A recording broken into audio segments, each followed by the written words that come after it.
À partir de quand est-ce qu'on se sent riche? C'est une question qui est vraiment compliquée et je regardais récemment la série L'Agence sur Netflix. Vous savez, c'est une série immobilière dans laquelle on suit la famille Kretz qui vend des biens immobiliers de luxe, voire d'ultra luxe, donc des biens qui vont de quelques millions d'euros à quelques dizaines de millions d'euros, voire parfois qui dépassent la barre des 100 millions d'euros. Donc on est vraiment dans l'ultra luxe. Et une chose qui est intéressante, c'est de voir que quel que soit le prix des biens, tout le monde a un budget, une limite. Et comme tout bon agent immobilier, ou mauvais agent immobilier, je ne sais pas, parfois il leur arrive de proposer des biens au-delà du budget des acheteurs. Donc il y a quelqu'un qui arrive, qui a un budget de 8 millions d'euros par exemple, et l'agent immobilier va lui faire visiter des biens à 9 millions d'euros.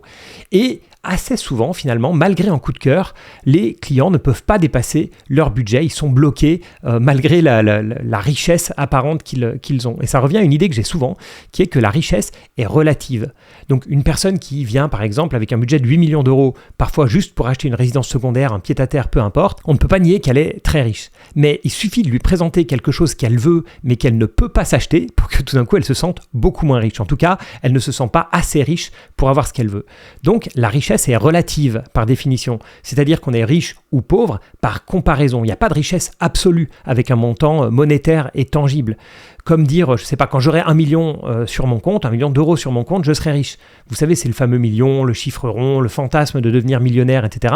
Pour moi, ça n'a aucun sens. Et la preuve, c'est que quand on est passé du franc à l'euro, pour les plus anciens qui ont vécu ce passage-là, on a gardé le même terme et le même chiffre. On est passé de 1 million de francs, on est riche, on est bien, on est millionnaire, à 1 million d'euros, on est riche, on est bien, on est millionnaire. Ça, c'est la première chose. Mais ensuite, quand on parle de posséder 1 million d'euros, ok, mais 1 million quand ? Est-ce que c'était 1 million en 2002, en 2024 ou en 2060 ? Vous savez très bien, ça n'a rien à voir. Vous connaissez les dégâts de l'inflation. Et puis quand on parle de posséder 1 million d'euros, on le possède où ? Est-ce qu'on est à Manhattan ? Est-ce qu'on veut vivre à Manhattan, à Monaco, à Nantes ou à Chiang Mai en Thaïlande ? Évidemment, la manière dont on va ressentir ce million d'euros est complètement différente. Et si on veut s'amuser un petit peu, on peut se dire aussi, mais qui est le plus riche finalement ? Est-ce que c'était un roi au Moyen-Âge qui avait bien sûr le pouvoir, mais qui n'avait ni l'eau courante, ni le chauffage, ni le confort évidemment moderne, ou bien un salarié moyen aujourd'hui qui va avoir un appartement, qui va être logé dans un appartement, finalement peu importe qu'il soit locataire ou propriétaire, dans un appartement bien chauffé, qui peut se déplacer en voiture, etc. Donc oui, la richesse est relative. D'ailleurs, on se définit souvent riche par comparaison. On se compare aux gens autour de nous, par exemple. C'est ce qu'on appelle l'effet de voisinage. Notre perception de la richesse dépend directement de notre environnement. Et les réseaux sociaux ont renforcé cette idée de richesse relative, avec tous ces influenceurs qui ne montrent que des objets de luxe, des vêtements de luxe, des maisons de luxe et des voyages à l'autre bout du monde, etc. Beaucoup de personnes qui les regardent se sentent moins riches qu'avant, tout simplement parce que l'effet de voisinage est beaucoup plus violent qu'avant. Avant, c'était les voisins, d'où le terme. Maintenant, on peut inclure les influenceurs, ou je parlais de la série L'Agence, par exemple, on pourrait aussi les inclure dans cet effet de voisinage. Et à force de présenter des biens immobiliers exceptionnels, ou comme je disais, les influenceurs qui montrent n'importe quoi finalement d'exceptionnel et de très cher, ça va augmenter les attentes des gens. Et si vraiment vous vous êtes fixé un chiffre absolu, un chiffre monétaire, un certain palier que vous voulez absolument atteindre, que ce soit 100 000, 500 000, 1 million, 10 millions, peu importe, on va prendre le million d'euros parce que c'est un beau chiffre. Si vous êtes fixé ce but, mais que tout d'un coup, votre logement de rêve, qui était avant, je sais pas, une belle maison dans la banlieue de Nantes, ça devient un appartement de 100 mètres carrés à Monaco, vous êtes tout d'un coup beaucoup moins riche que vous l'étiez quand vous n'avez pas ce même but. Donc, la richesse absolue, un montant monétaire absolu n'a pas vraiment de sens.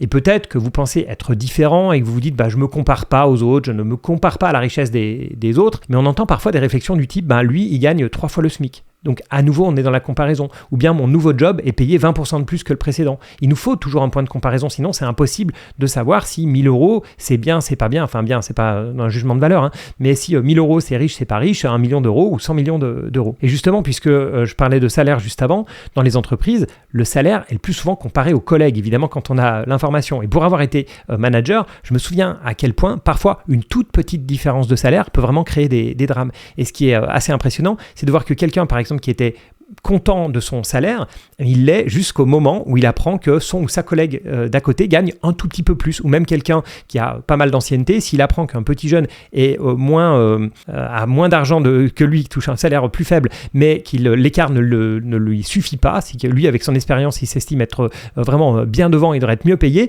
parfois la comparaison joue aussi. Donc même des salaires plus petits peuvent nous faire penser que notre salaire n'est pas suffisant. Donc à nouveau, on est toujours dans la comparaison. Et puis dans le même genre de réflexion, il y a la fameuse richesse sur le papier. Par exemple, un Picasso s'est vendu 139 millions de dollars il y a un peu plus d'un an. Bon, c'était en novembre 2023, je crois. Et si on me donne ce même Picasso demain, avec interdiction de le vendre, est-ce que je serai plus riche? Je vais l'accrocher chez moi ou le garder dans un coffre potentiellement, mais je serai plus riche uniquement sur le papier. C'est typiquement le cas de ces entrepreneurs qui ont monté une start-up qui vaut quelques dizaines ou centaines de millions et qui n'ont jamais fait d'exit, de cash-out, comme on dit dans le private equity. Ils sont riches sur le papier, mais ils doivent se serrer la ceinture jusqu'à ce qu'ils arrivent à vendre leur part. Jusque-là, ils vivent dans un petit appart, etc. Ils bossent énormément et ils ne se sentent pas vraiment riches. Et c'est en parlant avec des gens qui étaient dans cette situation-là ou qui le sont toujours ou qui ont vendu leur part depuis, la richesse, elle n'arrive pas au moment où l'entreprise vaut plusieurs millions. C'est vraiment au moment de ce cash-out, au moment où l'argent est beaucoup plus valorisable, utilisable évidemment aussi. Et ce qui est intéressant dans l'idée que la richesse est relative, c'est qu'on a plusieurs moyens d'augmenter sa richesse. Il y a le moyen évident qui est de gagner plus d'argent, de gagner de l'argent. Donc là, la richesse augmente de manière absolue, mais il y a aussi d'autres moyens. On peut par exemple moins se comparer aux autres ou bien baisser ses attentes. Est-ce que vous avez vraiment besoin d'une maison de 200 mètres carrés ou bien d'une résidence secondaire? Vous pouvez aussi moins consommer. Est-ce que vous avez vraiment besoin du dernier iPhone ou est-ce que vous pouvez garder votre téléphone actuel 1 ou 2 ans de plus? Finalement, être riche, c'est pas seulement accumuler des actifs, c'est aussi savoir apprécier ce que l'on a déjà. Et quand je parle d'apprécier ce que vous avez, je vais bien sûr au-delà des biens matériels. Il s'agit aussi de valoriser votre temps, vos relations, vos expériences et votre liberté, évidemment. Et maintenant, je vous pose la question, où situez-vous le niveau de richesse? Et vous avez bien compris, je ne pense pas à un niveau absolu, à un niveau monétaire, je pense plutôt à un but qui a été atteint. Je ne sais pas lequel il pourrait être. Ça, pour certains, ça va être, je ne sais pas, d'avoir remboursé sa résidence principale. Pour d'autres, peu importe ce que ce soit, de l'indépendance financière ou autre. Mais donc, comment situez-vous ce niveau de richesse? Puisqu'on ne parle pas de richesse absolue, comment est-ce qu'on peut définir une personne qui est riche d'une personne, ou plutôt dissocier une personne qui est riche qui n'est pas riche? Et vous, quand est-ce que vous vous sentirez riche ou depuis quand vous sentez-vous riche? N'hésitez pas à me mettre ça en commentaire. Merci encore pour tous vos commentaires, partages. Voilà, c'est toujours très enrichissant et je vous dis à bientôt pour d'autres vidéos.